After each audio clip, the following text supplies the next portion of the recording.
Hola a todos, nuevamente. Mi nombre es Ana San Martín, soy ayudante de la primera cátedra de farmacología y esta es la tercera y última parte de la clase de farmacología de la neurotransmisión adrenérgica.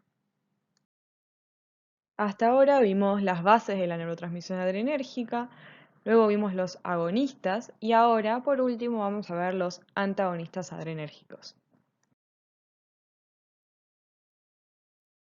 Recordemos que un antagonista es aquel que tiene afinidad por un receptor, pero que no posee capacidad de desencadenar un efecto al unirse a él. La función de los antagonistas es bloquear la acción del ligando sobre el receptor. Los antagonistas adrenérgicos se clasifican según qué receptor adrenérgico bloquean. En base a esto los podemos dividir en alfa bloqueantes y en beta bloqueantes. Vamos a comenzar hablando de los antagonistas de los receptores alfa, que pueden ser no selectivos, es decir, que tienen afinidad tanto para receptores alfa 1 como alfa 2, o pueden ser selectivos para uno u otro. Los no selectivos son la fenoxibenzamina y la fentolamina. Actualmente su uso es específico para el tratamiento del feocromocitoma, que es un tumor de la médula suprarrenal productor de catecolaminas, que produce un aumento del tono simpático en los pacientes que lo padecen, con aumento de tensión arterial que puede llegar a crisis hipertensivas, taquicardia, sudoración, fatiga y mareos, entre otras cosas. La fenoxibenzamina es un antagonista irreversible de los receptores alfa.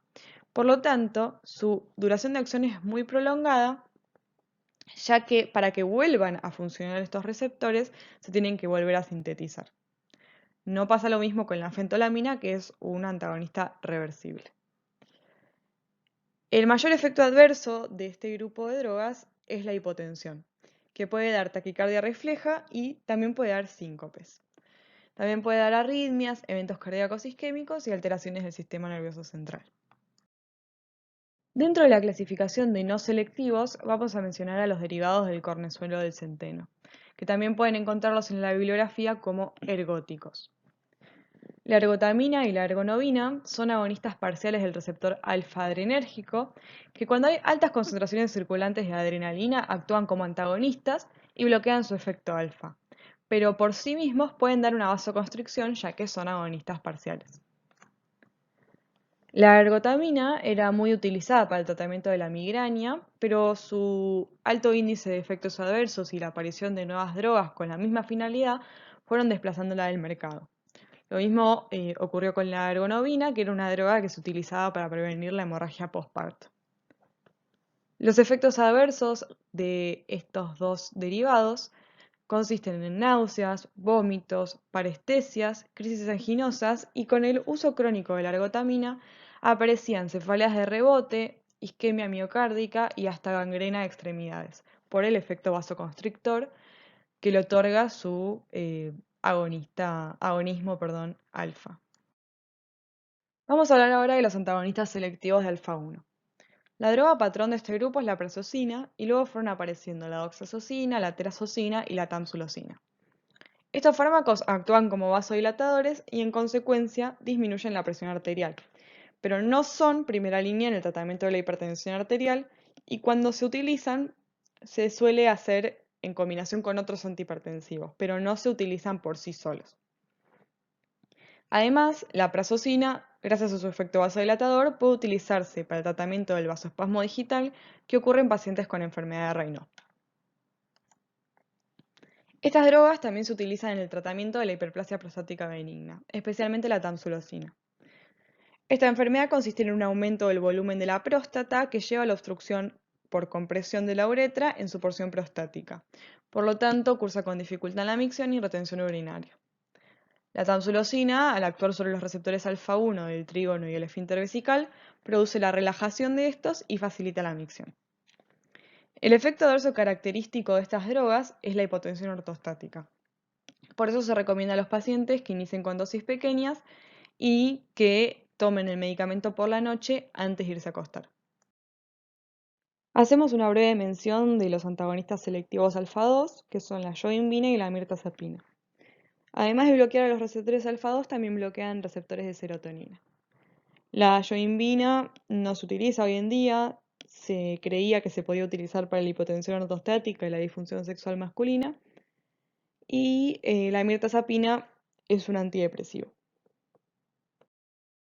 Y finalmente llega el momento de hablar del otro grupo de antagonistas, los famosos beta bloqueantes. Estos pueden clasificarse por generaciones según el tipo de bloqueo que realicen sobre los receptores. La clasificación de los beta bloqueantes es muy importante. Los de primera generación son los no selectivos. Estos son el propranolol, el pindolol, el timolol, el sotalol y el nadolol. A los de segunda generación también los podemos llamar cardioselectivos o selectivos beta 1.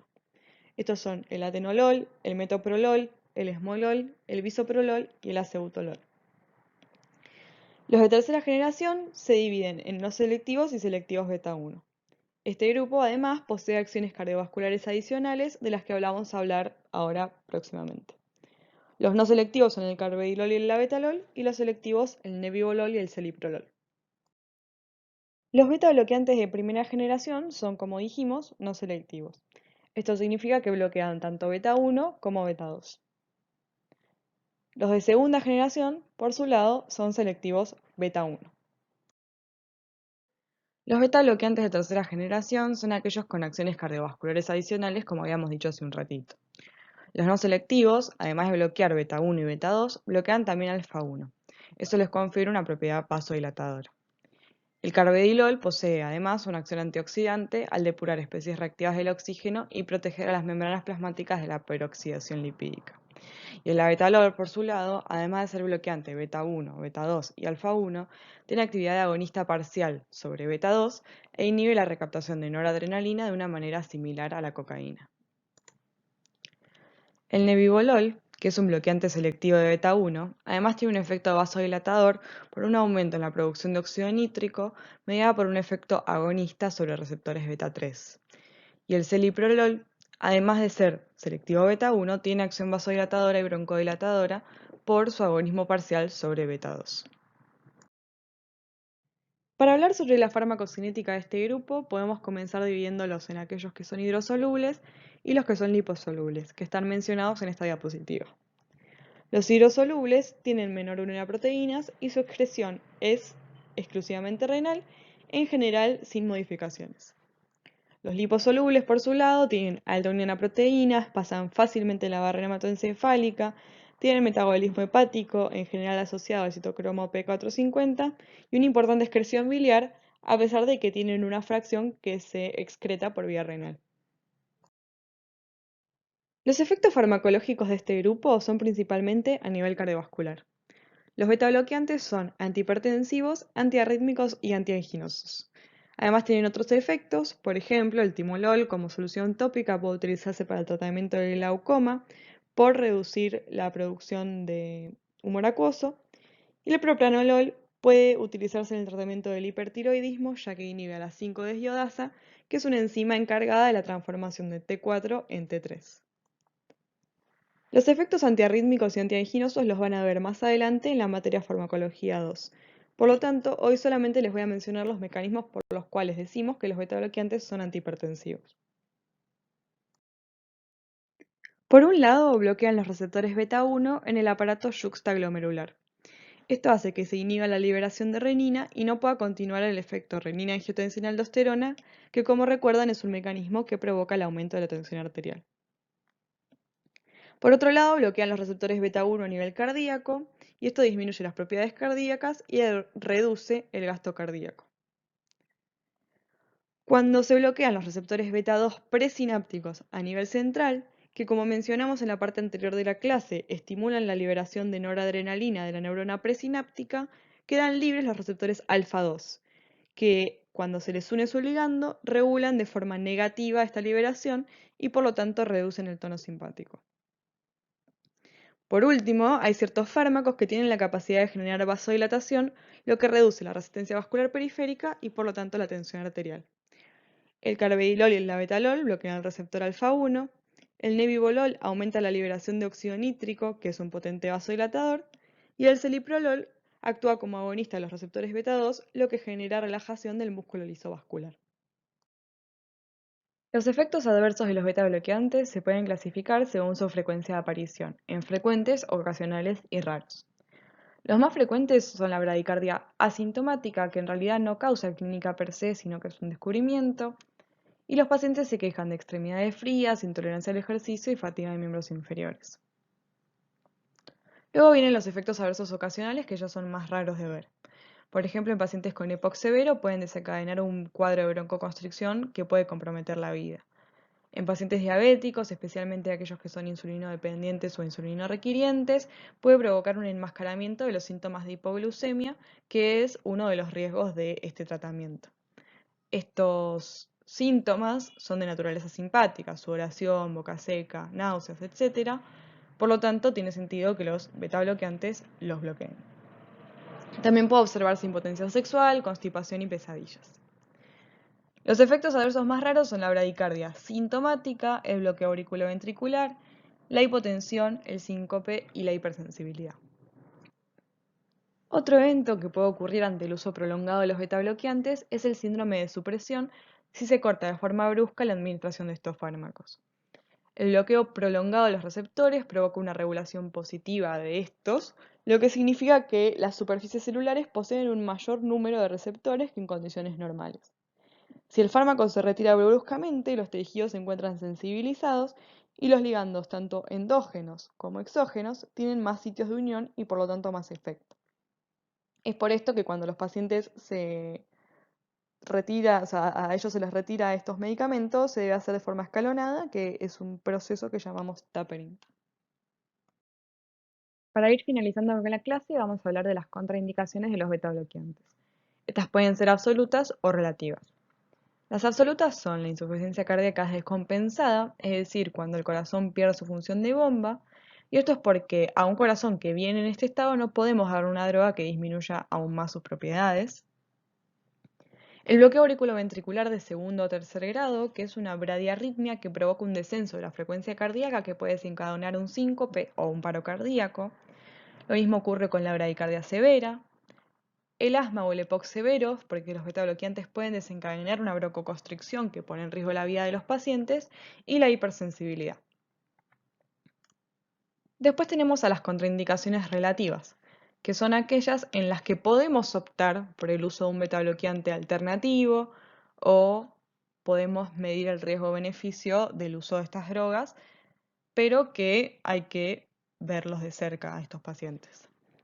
Por ejemplo, tenemos el asma y el EPOC, por lo mismo que mencionamos recién, pero en este caso es relativa porque se puede optar por un betabloqueante que sea cardioselectivo, por ejemplo, o el celiprolol, que tiene un agonismo beta 2. El bloqueo AB de primer grado, la cardiopatía isquémica, la claudicación intermitente y el fenómeno de Raynaud, ya que el bloqueo beta 2 produce vasoconstricción y puede agravar los vasoespasmos, pero para esto se puede optar también un cardioselectivo o el carvedilol, por ejemplo, por su efecto vasodilatador. La diabetes, por lo mismo que mencionamos hace un rato, que puede enmascarar los síntomas de hipoglucemia, pero obviamente si un paciente diabético requiere un betabloqueante, se va a medir el riesgo-beneficio y se hará un control metabólico más estricto. La depresión, por los efectos que pueden causar estos fármacos en el sistema nervioso central.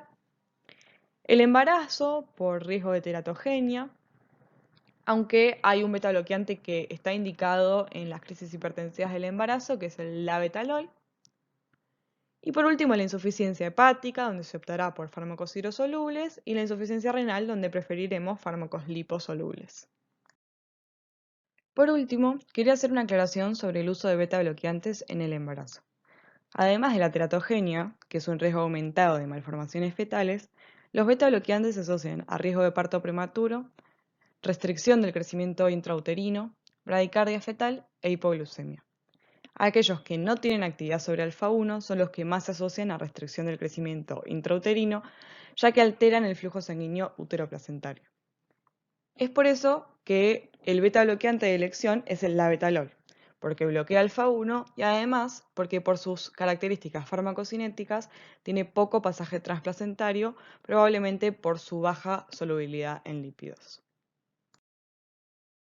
Bueno, y ahora sí, damos por finalizada la clase de neurotransmisión adrenérgica.